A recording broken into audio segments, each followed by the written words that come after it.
Entonces, vamos a seguir con el logro del aprendizaje de esta clase, reconocer los diferentes mecanismos por los cuales los hongos causan daño al ser humano, siempre y algunos factores de virulencia asociados, pero siempre yo muestro estas imágenes que probablemente para ustedes son comunes, que son lo que uno denomina zeta o callampa, ¿cierto? Que corresponden a la imagen macroscópica de los hongos en la naturaleza, y esto es para hacer énfasis en que la gran mayoría de los hongos son de vida libre y solo algunas especies se relacionan con el ser humano provocando enfermedades. Así que la gran mayoría son saprófitos, son los organismos que participan en la descomposición de la materia orgánica en la naturaleza, y ustedes pueden ver que hay distintas morfologías, ¿cierto? No siempre tienen esta morfología de seta, algunos parecen copas, otros como candelabros, etc. ¿Ya? Entonces, muy diversos los hongos y la gran mayoría de vida libre. Sin embargo, algunas especies pueden provocar enfermedades no tan solo en el ser humano, empiezan a relacionarse con otras formas de vida para causar daño, por ejemplo, a amebas.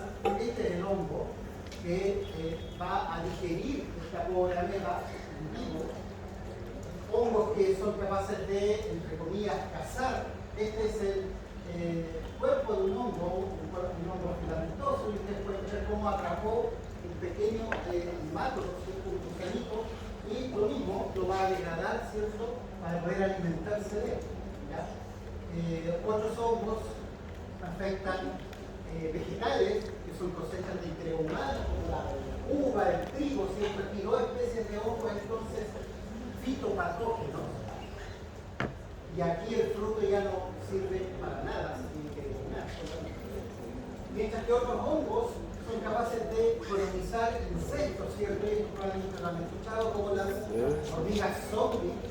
Aquí el hombre en la Y13 va a provocar un cambio de comportamiento de esta hormiga, y finalmente el hongo va a emerger sus estructuras de reproducción, como se puede ver acá, para diseminarse naturalmente. Esto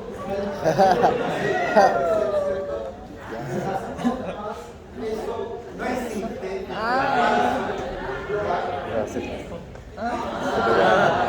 Sin embargo, a pesar de que es falso, tenemos afectan al ser humano, no como esa serie, ¿cierto? Pero tenemos enfermedades, por ejemplo, micosis superficiales provocadas por levaduras, ya somos unicelulares. Aquí en la zona de los pliegues, donde hay humedad, por ejemplo, esto es el térmico. Otras pueden afectar la mucosa oral del bebé o de personas inmunocomprometidas, formando verdaderas biopelículas. Acá también una levadura, y es una levadura que va a luchar constantemente en su quehacer profesional, que es cándida. Levadura del género cándida, ¿cierto? Es el hongo que más enfermedades provoca en todo el mundo, y no solo en nuestro país. La candidiasis del pañal, nuevamente cándida, ¿cierto? Haciendo un estrago aquí a nivel superficial, con estas cuestiones eritematosas, con lesiones satelitales, etc. Y por supuesto también hay hongos que pueden provocar deformaciones en los tejidos blandos, como los que se ven acá. Son hongos sí, de grupos que no encontramos en nuestro país por la condición climática. Ya estos hongos normalmente crecen en la región ecuatorial, ¿cierto?, con mayor temperatura y humedad. Bien, entonces, ¿qué podemos decir? Primero que se estima que en el mundo hay alrededor de 1.5 millones de especies de hongos, la mayoría son de vida libre, pero de estos, unas 400 especies pueden causar enfermedades en el ser humano. Y la verdad es que de estas 400, unas 40 especies son las que frecuentemente aparecen, ¿cierto?, en todo el mundo, provocando algún tipo de enfermedad por estos hongos. Estos hongos patógenos ya pueden pertenecer a distintas divisiones. Esta subdivisión que tenemos dentro del reino de los hongos, ¿ya? El reino de los hongos se llama reino fungi, y se divide en varias divisiones. Y lo que se muestra acá son las divisiones que contienen especies de hongos que van a causar enfermedades en el ser humano. La división mucoromicota y zoopagomicota, antes se conocía como división psicomicota, lo van a seguir viendo probablemente en libros o incluso en nuestras pruebas. Todavía usamos el nombre psicomicota, hay una inercia, ¿cierto?, a utilizar el nombre antiguo. Esto es muy reciente, ¿ya? Pero esto es un grupo entonces de hongos que van a causar infecciones en el ser humano, lo mismo la división ascomicota, lo mismo la división basidiomicota. Solo para que vayan visualizando de qué se trata estos grupos, Candida albicans pertenece a la división ascomicota, o todo el género Candida. Todas las especies de Candida son ascomicotas, ¿ya? Saccharomyces cerevisiae, ¿lo ubican esa levadura? Es la levadura del pan, o para algunos la levadura de la cerveza, ¿cierto?, con la que se generan los vinos. También es una ascomicota. No es patógeno, en general no es patógeno Saccharomyces cerevisiae, ¿ya? Pero es una ascomicota. Y los basidiomicotas, acá encontramos muchos hongos que forman estructuras macroscópicas, como las setas que mostré al principio, ya, por ejemplo, los champiñones pertenecen al grupo de los basidiomicotas, pero aquí también tenemos especies patógenas del ser humano. Y dentro de los mucoromicotas están los hongos estos filamentosos que crecen, por ejemplo, en una florilla cuando la dejan a la intemperie y aparece una estructura algodonosa creciendo ahí. Muchas veces esos hongos son de este grupo, los mucoromicotas. Son muy invasivos. Entonces, para que vayan imaginándose en qué hongo estamos ahora. Bien, ¿qué se entiende por patogenicidad? Fúngica en particular. No es más que la capacidad que tienen algunos hongos de provocar daño a su hospedero, ¿ya? Entonces, la patogenicidad es un concepto referido a la potencialidad de un hongo para causar daño. Eso es patogenicidad. Y el concepto es igual en bacterias. Ahora, este daño o enfermedad provocada por hongo no solo va a depender de las características del hongo, características biológicas del hongo, sino que también va a depender de la condición del hospedero y del ambiente. Siempre en toda la enfermedad, sea por bacterias, virus u hongo, existe esta triada. Y dependiendo de la combinación de estos factores, es si se manifiesta o no se manifiesta una enfermedad, ¿ya? Por supuesto, hoy día nosotros nos vamos a referir a esto, a las características del hongo, por las cuales puede provocar daño. Y aquí ya podemos ver que un hongo tiene mecanismos para provocar daño, mecanismos de patogenicidad. Y estos son la invasividad, la toxicidad y la hipersensibilidad. Estos tres mecanismos aparecen también en bacterias. La invasividad hace referencia a cuando el hongo es capaz de colonizar al hospedero humano, adaptarse a las condiciones de algún nicho anatómico del ser humano, proliferar, multiplicarse y dañar, ¿ya? O sea, hablamos de infección. Entonces, detrás de la invasividad está la infección. Y esta infección, como es por hongo, en clínica se conoce como micosis. La micosis entonces es una infección por hongo, ¿ya? Y ahí está peleado por la invasividad, la capacidad del hongo para invadir al hospedero. Toxicidad, cuando el hongo tiene sustancias que envenenan al hospedero humano, ¿ya? Entonces es otro mecanismo, no hay infección ahí, sino que son sustancias que producen los hongos que provocan un daño en el ser humano, sin necesidad de que ocurra una colonización o una infección. Toxicidad. Y la hipersensibilidad, curiosamente, es un mecanismo en el que está participando nuestro propio sistema inmune. Cuando nuestro sistema inmune funciona mal, funciona exageradamente o de manera inadecuada frente a un hongo. El mejor ejemplo, las alergias. Cuando uno responde alérgicamente frente a alguna espora de hongo, ¿cierto? Tiene rinitis, eso es una enfermedad provocada entonces por una mala acción, una exageración de nuestro sistema inmune. La hipersensibilidad que es ese mecanismo. Bien, en cualquiera de estos mecanismos, uno puede identificar ahora cuál es el elemento del hongo que facilita la invasividad o el elemento que facilita la toxicidad o la hipersensibilidad. Esos elementos o características del hongo se llaman factores de virulencia. Entonces, no confundir factores de virulencia con patogenicidad. Patogenicidad es la potencialidad de causar daño, nada más. Hay tres mecanismos y cada uno de esos mecanismos va a tener sus propios factores de virulencia, que son características del hongo bien específicas, particulares, por las cuales el hongo causa daño a los hospederos. Por ejemplo, pueden ser características que al hongo le permiten sobrevivir y multiplicarse en el hospedero humano,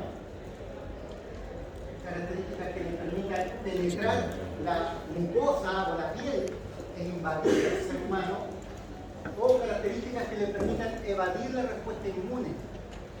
¿Ya? Las defensas del hospedero frente al hongo, el hongo las puede bypassar, las puede superar. Todas esas características entonces son consideradas factores de virulencia. Lo ideal es llegar a conocer la proteína que está detrás, ¿cierto? O la molécula que está detrás del daño. Eso es lo que aspiran todos los que estudian patogenicidad en hongos. Identificar factores de virulencia. Entonces, ¿qué factores de virulencia se han descrito que se asocian a la invasividad, a la infección del hongo? Aquí están estos factores de virulencia: adhesión, capacidad de cambiar de forma del hongo, producción de enzimas líticas, sideróforos, evasión de respuesta inmune y producción de una toxina conocida como cándida enzima. Todos estos han sido factores de virulencia que se han identificado en hongo y vamos a ver con cierto detalle algunas de estas, no podemos profundizar todo. La adhesión es el paso más importante previo a la infección. Todo hongo, toda bacteria, tiene que adherirse a algún nicho anatómico, o a piel, o a mucosa oral, mucosa intestinal, vaginal. El microorganismo se debe adherir, adaptarse a esa nueva ambiente anatómico y ahí recién va a proliferar, a multiplicarse. Entonces la adhesión es un paso esencial. Esta adhesión parte con interacciones bien inespecíficas y irreversibles, y luego, cuando el hongo establece esa primera unión, que no es muy específica, van a interactuar moléculas propias del hongo con receptores propios del hospedero. ¿Ya? Esas moléculas que son del hongo se llaman adhesinas, y probablemente, ya lo están viendo, estas adhesinas van a estar ¿dónde? Por fuera del hongo, ¿cierto? Por la pared celular del hongo. Y a través de esas moléculas el hongo se pega, se une, se adhiere a algún nicho anatómico. La adhesión, todos los hongos que causan infección tienen adhesión, pero Candida albicans, esta levadura que ya hemos mencionado y que es la levadura que más infecciones provoca en el ser humano, Candida albicans, se ha estudiado mucho su adhesión porque tiene una particularidad: se puede adherir prácticamente a todo. ¿Ya? Esto no lo tienen todos los hongos. Si bien todos los hongos que causan infección se adhieren, Candida albicans además tiene el extra de que se puede adherir a muchos sustratos: a epitelio bucal, esofágico, gastrointestinal, cérvico-vaginal, se une al urotelio, se une al espermatozoide, a proteínas de la matriz celular e incluso material inerte. Se une a plásticos, poliestireno, polietileno, se une a prótesis. ¿Ya? Entonces, Candida albicans es un problema con su adhesión. Se puede unir a catéteres, se une a prótesis bucales, a materiales sólidos, metálicos, y una vez que se une, forma estas biopelículas que son muy difíciles de erradicar, son muy difíciles de eliminar del hospedero. Si un catéter genera una biopelícula, es una comunidad de Candida albicans creciendo sobre ese catéter, no hay nada más que hacer que sacar el catéter.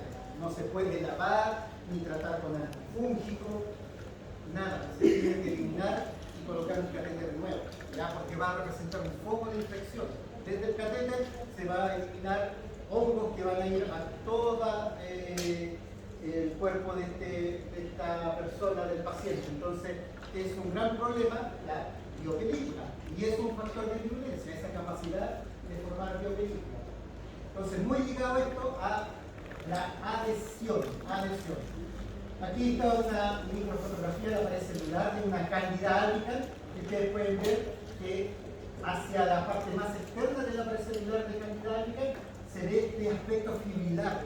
Y claro, aquí lo que vamos a encontrar es una serie de proteínas altamente glicosiladas, proteínas de las que se reúnen grupos de azúcares, que forman verdaderos penachos muy complejos, y son esas estructuras de proteínas llenas de azúcares con las cuales el hongo se pega, se adhiere a las mucosas.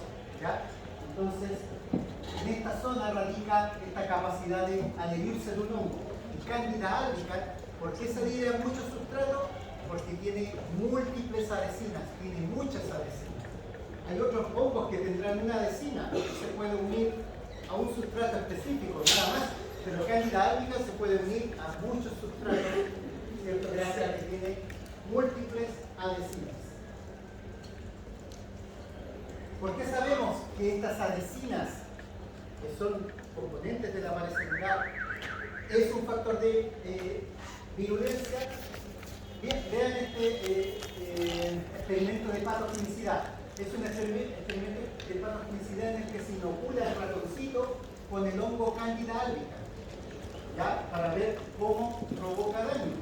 Se inoculan estos ratoncitos entonces con Candida albicans, se inyecta Candida albicans directamente al sistema sanguíneo y todos los ratones mueren al cabo de 6 días.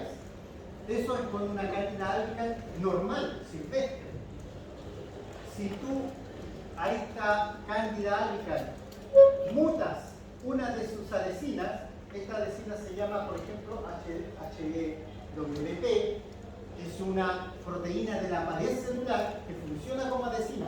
Tú la mutas su gen, por lo tanto es una cándida mutante que carece de esa proteína. Cuando infecta a los ratoncitos, aquí está el mutante, ustedes pueden ver que sobrevive 14 días y recién un ratón muere. Es decir, su capacidad para provocar daño aumentó o disminuyó. Disminuyó, ¿cierto? Entonces con eso uno dice, esta proteína probablemente contribuye al daño, es un factor de virulencia. ¿Cómo lo probamos? Mutándolo. Se reduce su virulencia, pero falta otra prueba. ¿Qué pasa si reincorporo esta proteína? Reincorporo el gen normal al mismo mutante, aquí se reincorporó y es esta cepa, y nuevamente recupera su virulencia. Entonces ya con eso confirmamos que HWP es una proteína de pared celular, pero contribuye a la virulencia. Y es porque es una adhesina, De esa manera entonces se han descrito muchas adhesinas, y esto es particular de Candida albicans, que tenga varios genes que codifican múltiples adhesinas, y por eso esta versatilidad para pegarse a múltiples sustratos. ¿Ya? Y por eso Candida albicans la vamos a ver en infecciones vaginales, infecciones orales, infecciones intestinales, incluso provocando meningitis. ¿Ya? Eso entonces da por esta versatilidad para unirse. Morfogénesis, otro factor de virulencia importante en hongo. Capacidad del hongo para cambiar de forma. ¿Cómo es eso? Bien, los hongos, dejando de lado los hongos macroscópicos, que son las setas o periantas, los hongos pueden ser microscópicos, y cuando son microscópicos crecen unicelularmente, como las levaduras, como Candida albicans. Candida albicans es un hongo unicelular, lo mismo que Saccharomyces cerevisiae, el hongo del pan. Pero están estos otros hongos microscópicos filamentosos o peludos, ¿ya? Que son los que crecen en la fruta cuando están en decomposición y salen esta cosa con una masa algodonosa.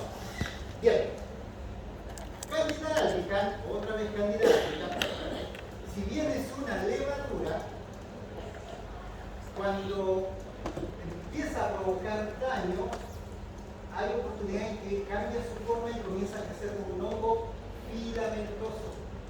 ¿Ya? Se transforma de una levadura unicelular a un hongo filamentoso. Y eso se ha observado que contribuye a que Candida albicans provoque más daño todavía. Entonces a eso se llama morfogénesis y es una capacidad que tienen algunos hongos para cambiar de forma. Creo que eso pasa porque aumenta como la cantidad de... Muy buena pregunta. Okay.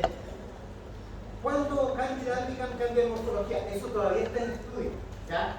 Pero lo que se ha observado es que justamente cuando prolifera, aumenta su número, hay señales internas que darían el vamos a la filamentación de Candida albicans. Y se cree que está asociado ese aumento de número con la hambruna. O sea, cuando la cándida empieza a pasar hambre, comienza a filamentar. ¿Ya? Y Candida albicans, no lo había dicho, Candida albicans es una levadura de la microbiota normal. El 60% de la población está colonizado por Candida albicans, principalmente cavidad gastrointestinal, cavidad oral, pero en bajo número, ya no provoca daño. Y mucosa vaginal no provoca daño, hasta que se rompe el equilibrio, como lo mostró el doctor Fabián, hay una disbiosis y Candida albicans se dispara el número, aumenta su número, pueden haber varias circunstancias que favorecen eso, y se cree que al aumentar el número se produce hambruna y esa sería una de las señales que indicaría la filamentación de Candida albicans. Y con la filamentación, esta levadura, que era una sola célula, miren, filamenta, forma este tubo, y ¿qué está haciendo este tubo? Está atravesando una célula epitelial. ¿Ya? Entonces el hongo, si bien puede estar creciendo sobre la mucosa, cuando comienza a filamentar, sus filamentos empiezan a invadir hacia adentro. ¿Ya? Y hay destrucción de la mucosa, hay dolor, ¿sí? Por parte del paciente. Ahora, este cambio morfológico puede ir de levadura a hongo filamentoso, como es el caso de la Candida albicans, pero también en otras especies al revés. Puede ser de un hongo filamentoso a una levadura, como Histoplasma capsulatum. Este es un hongo que en la naturaleza siempre crece como filamentoso, pero si tú tienes contacto con el hongo y respiras esporas de ese hongo llega a tus pulmones y empieza a crecer como levadura. Y así se disemina y provoca daño siempre como levadura.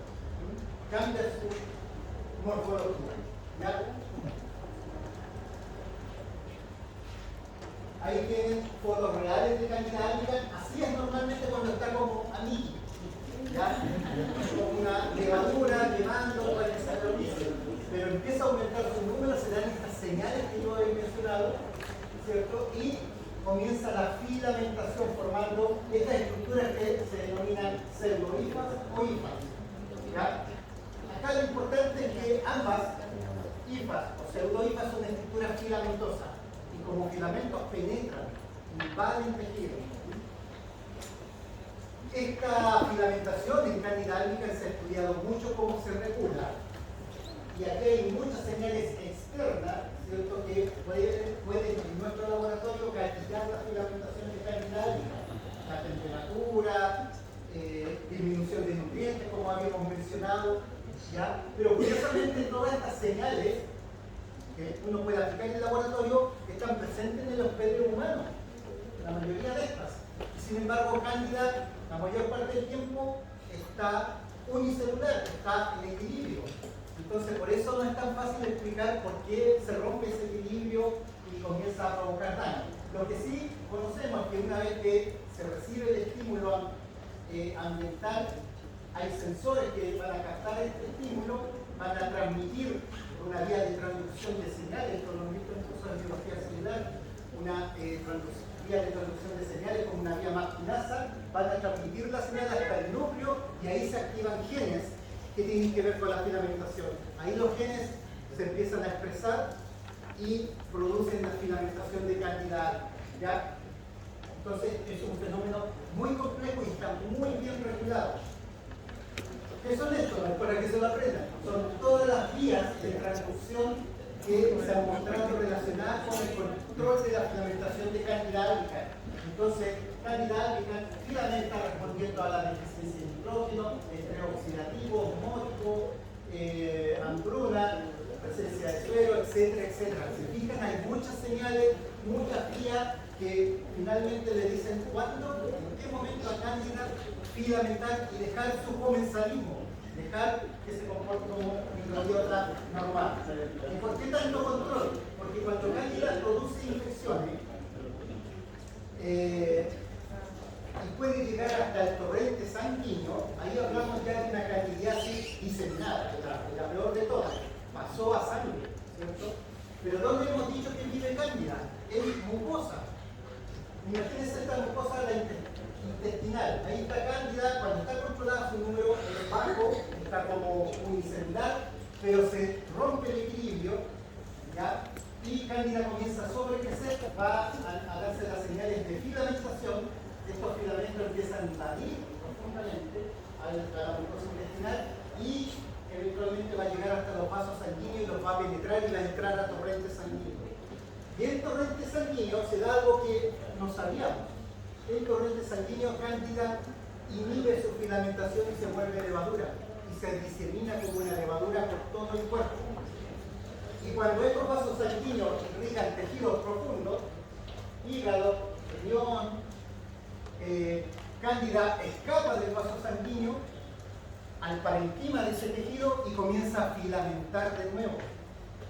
Y ahí vamos a tener una falla, ¿cierto?, de estos órganos. Entonces, ¿qué ven en todo este proceso? Que Cándida filamenta en el momento preciso, ya cuando empieza a invadir acá, aquí es levadura, cuando va por torrente sanguíneo y nuevamente filamenta acá. Entonces, por eso invierte tanto maquinaria metabólica para controlar esa filamentación. Pero, Sí. ¿y eso cuánto se demora como una persona que...? Los timings son bien complicados estudiarlos, ¿cierto? La filamentación en laboratorio, cuando uno la induce, puede ser en cosas de 1 hora, 2 horas, ya cambia la filamentar. Es muy rápido.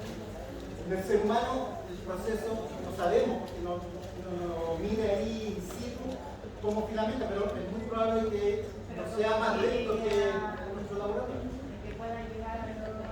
Sí. Ahí hay muchos factores, eso tampoco es tan fácil de estimar, ¿ya? Porque en el hospedero en que Cándida comienza a invadir, está sola Cándida, igual tiene, supuestamente el hospedero tiene un sistema inmune que algo va a tratar de frenar a Cándida, ¿cierto? Y, por supuesto, en un paciente inmunocomprometido el proceso va a ser mucho más rápido y más invasivo, por eso ahí es peor, no hay control.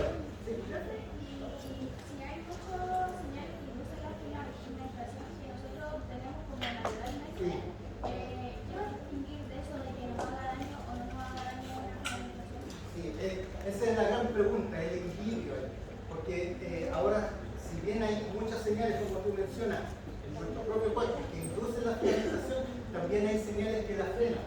De hecho, en el torrente sanguíneo yo mencioné que Cándida vuelve a ser levadura, y es porque hay moléculas de la sangre que le dan señales a Cándida para que deje de filamentar, ¿cierto? Entonces, hay señales en un sentido y en el otro en nuestro cuerpo, y ahí esas también están en equilibrio, ¿ya? Entonces hay trabajos de grupos de laboratorio que estudian justamente por qué Cándida deja de ser comensal, cuándo deja de ser comensal.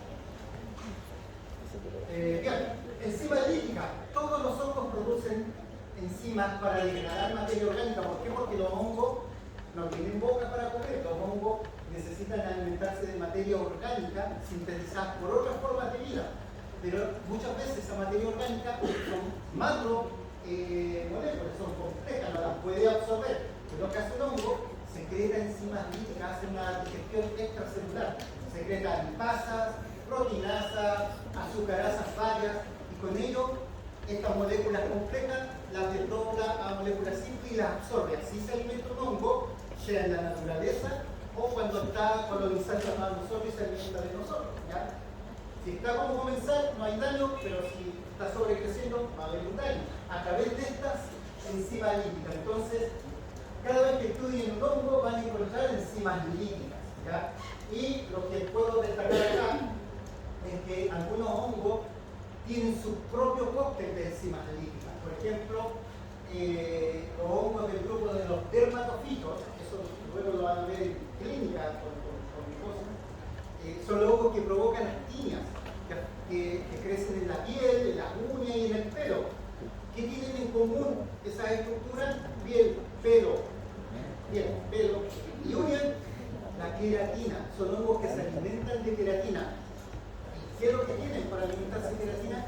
Muchas enzimas queratinasas que toman ese polímero, ¿cierto? Y lo degradan y así se alimentan. Y son los hongos que provocan onicomicosis, rompen la uña y se ve fea, hongos que hacen que el pelo se caiga, no hay caso, sí, pero estamos hablando de actina. Entonces, malacesia va a ser un hongo que también van a ver que provoca micosis superficiales, pero generalmente es un hongo que crece en las zonas ricas en glándulas sebáceas, donde hay lípidos, porque es un hongo que le encantan los lípidos, y ahí, ¿qué hace ese hongo? Produce muchas lipasas para comer. ¿Ya? Entonces, todos los hongos tienen enzimas líticas. Todos.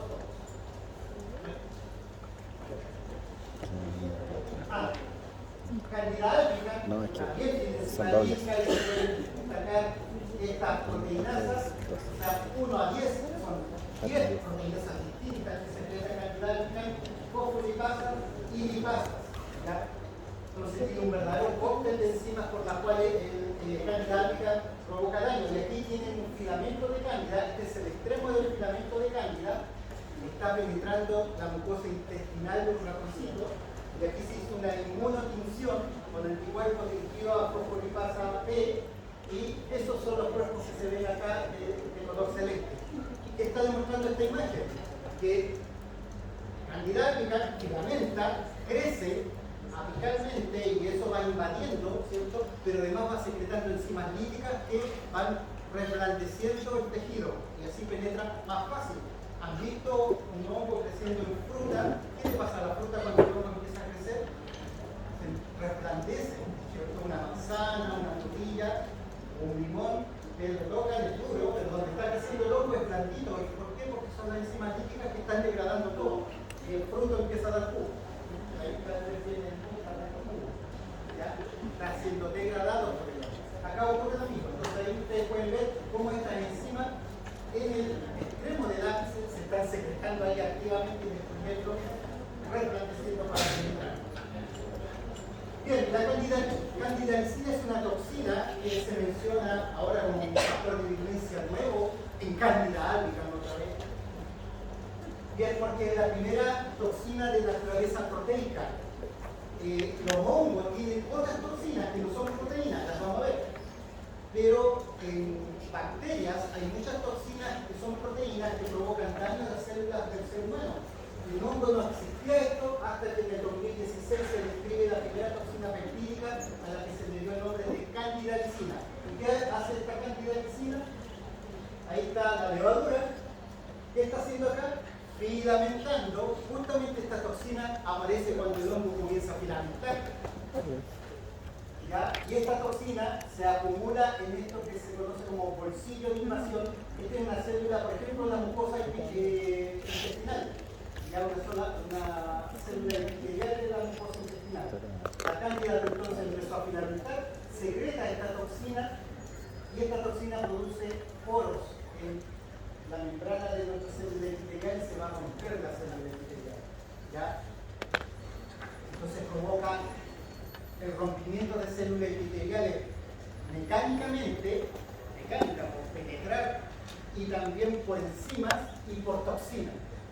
¿Ya? Entonces, todo esto le ayuda a Candida albicans a provocar daño. ¿Profe? ¿Sí? Lo mismo que estaba mostrando antes no produce la necrosis de la célula. Es un fenómeno muy parecido a la apoptosis, pero no cumple con todos los requisitos de una apoptosis, ¿ya? Que es la muerte celular, ¿sí? Entonces, esta célula está condenada a morir, se va a destruir, pero no es exactamente igual como la apoptosis, que puede ser inducida por otro microorganismo, ¿sí? Porque la apoptosis se define como ciertos pasos graduales que, claro, terminan con la destrucción de la célula finalmente. El destino final es el mismo, pero por otra, esta es una vía en la que la célula pierde electrolitos al vaciamiento de componentes celulares a través de los poros que forman esta cantidad de células. Eso aparece mucho en bacterias, pero no todos los estaba descrito hasta ahora. Y hay otros factores de virulencia, y solamente destacar les voy a destacar que ustedes pueden ver acá, es una levadura. ¿Ya?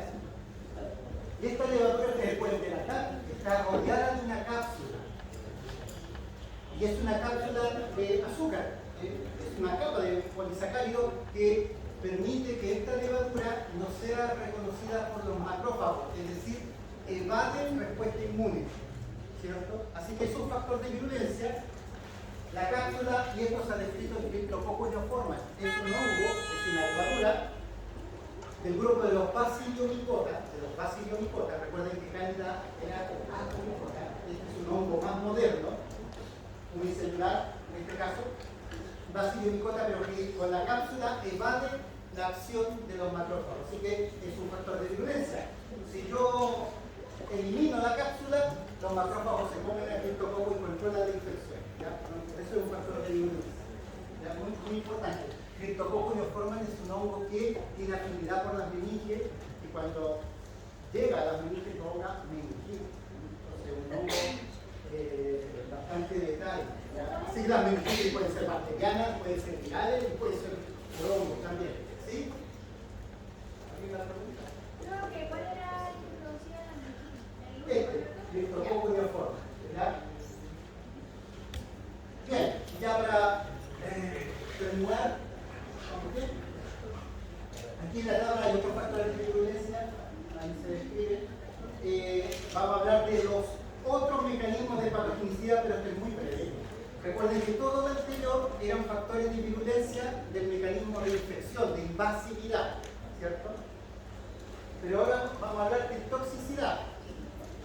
¿Ya? En este caso, hay dos enfermedades que se describen provocadas por hongo, donde se da la toxicidad, es el mecanismo para daño. Una se llama micotoxicosis, ese es el nombre de la enfermedad, micotoxicosis. La micotoxicosis ocurre cuando el ser humano ingiere alimento contaminado con un hongo peludo, un hongo filamentoso, y este hongo peludo produce toxinas. ¿Ya? Pero no son toxinas como la candidalicina, no es una proteína, son otras moléculas bastante más complejas que se transfieren al alimento. ¿Qué alimentos? Cereales, trigo, maíz. ¿Ya? Esto ocurre generalmente donde los agricultores almacenan los trigos en los silos. Si hay humedad, llega un hongo filamentoso como Aspergillus flavus, y este Aspergillus contamina el grano y secreta toxinas que transfiere el grano. Y uno lo que hace como consumidor, toma el grano, lo cose, se lo come y se envenena. ¿Ya? Porque estas toxinas, como no son proteínas, son resistentes a la cocción. Son muy difíciles de eliminar por temperatura. Y estas toxinas van a provocar daño, el principal blanco es daño hepático, el hígado. ¿Ya? También estas toxinas son genotóxicas, se han relacionado con cáncer. Con cáncer, provocan, ¿cierto? Cuando se van acumulando cáncer hepático. ¿Ya? Y como dice ahí, son muy termoresistentes, da lo mismo si cocina o no cocina ese grano, ese fruto. ¿Ya? Entonces, cuidado, ¿qué hongos producen toxinas?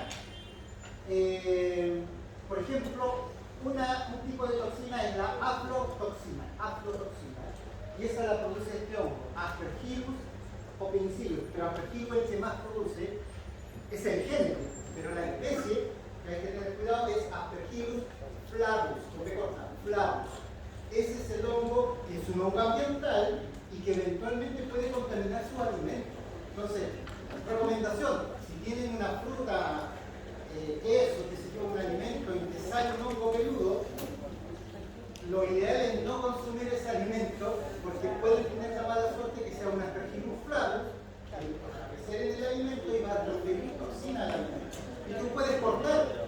mitad del fruto que tiene el hongo y te quedas con la otra mitad aparentemente sana, pero está lleno de micotoxinas. Entonces va a tener un daño ahí, que el daño va a depender de cuánta micotoxina ingiere y es acumulativo. Puede que la primera ingesta no te haga nada, pero si lo repites el tiempo, se acumula la toxina en tu cuerpo y va a provocar el daño hepático en algún momento. ¿Ya? ¿Ah? ¿Ya? Entonces es muy complicado ello. ¿Ya? La FDA tiene un listado de qué hacer con los alimentos cuando crece algún hongo. Y en general, cuando el alimento es rico en agua, como una fruta, una naranja, los yogures, la sopa, una cazuela, si un hongo crece ahí, elimínalo. No se puede consumir porque las toxinas se pueden transferir muy fácilmente si es que es un hongo que produce toxinas, micotoxinas. No son todos, ¿ya?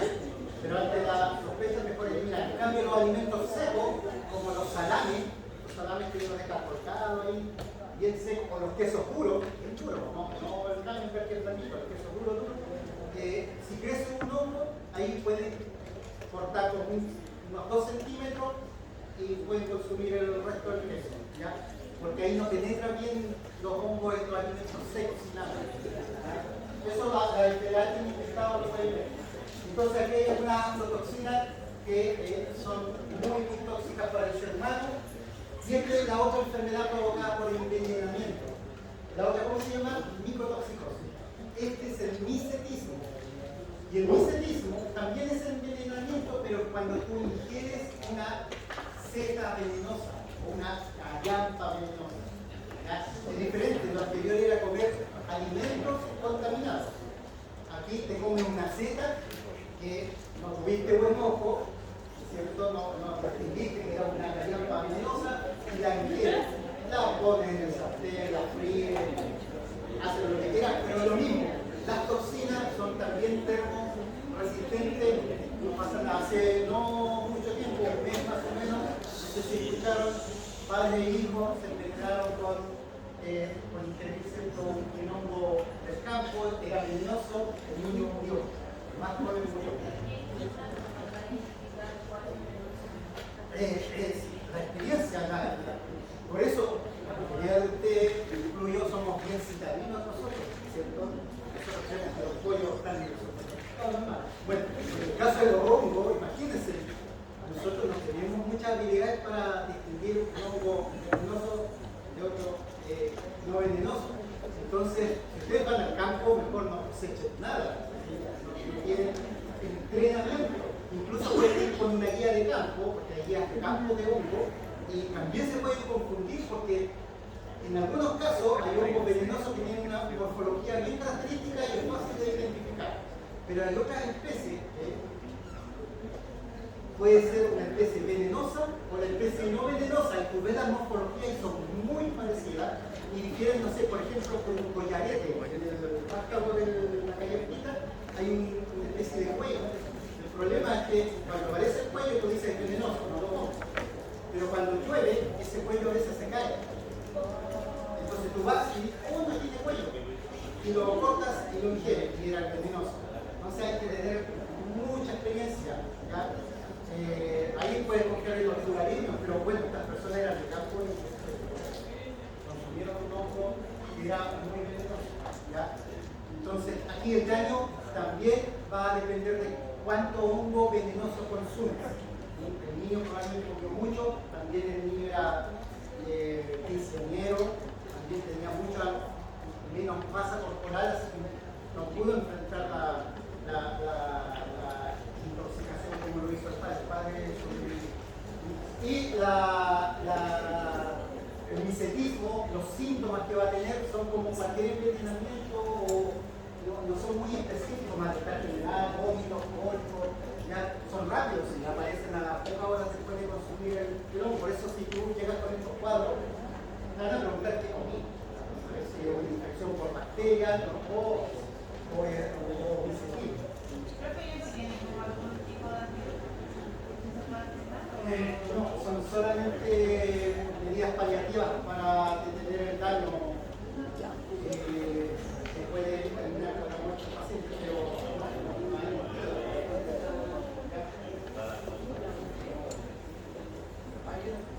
Ahí hay una molécula, no, pero tengo una patrocina. Acá no muestro esta cocina. Amanita es uno de los géneros que tiene especies venenosas. En nuestro país hay amanita. ¿Ya? Entonces ahí tú tienes la amanita venenosa que hay que tener cuidado, pero insisto, a veces las morfologías se confunden y uno se puede equivocar. Bien, y con esta terminamos la hipersensibilidad. ¿Ya? Aquí hemos dicho que el daño está mediado por el receptor del sistema inmune y son las alergias, son las sobrereacciones que tiene el ser humano frente a algún componente del hongo, ¿cierto? Algún antígeno del hongo, algún componente de la pared celular o de su filamento, y uno sobrereacciona. Y se manifiesta esta hipersensibilidad por erupciones cutáneas. Pueden haber síntomas respiratorios como asma, rinitis, ¿cierto? Otras alergias, incluso alergias alimentarias, cuando el hongo ingresa en el intestinal, y también tú puedes tener entonces esta sobrereacción. ¿Qué hongos provocan en parte de la población? Porque esto depende de cada uno de ustedes. Este tipo de enfermedad de hipersensibilidad, hongos como Alternaria, género Alternaria, Aspergillus nuevamente, o los dermatofilos, que es el grupo de hongos que provoca las piñas. Estos hongos tienen entonces componentes que el sistema inmune sobrereacciona y provoca estas alergias entonces sin control. ¿Ya? Y el grado de daño depende de cada individuo. Y son hongos que están en la naturaleza y cuyas esporas están diseminadas en la tierra. Por ejemplo, si hay terremotos, como se levanta mucho polvo, generalmente estos hongos se suspenden por fuera y ahí aumentan los casos de alergia y ven asociados a este fenómeno. Bien, ¿por qué estudiar factores de virulencia en hongos? Está claro, ¿cierto? Básicamente para poder reconocer nuevos blancos y poder enfrentar las infecciones o daños por hongo dirigiendo el tratamiento terapéutico contra esos blancos. A medida que tú conoces al patógeno, por qué causa daño, eventualmente puedes neutralizar ese daño. Bien.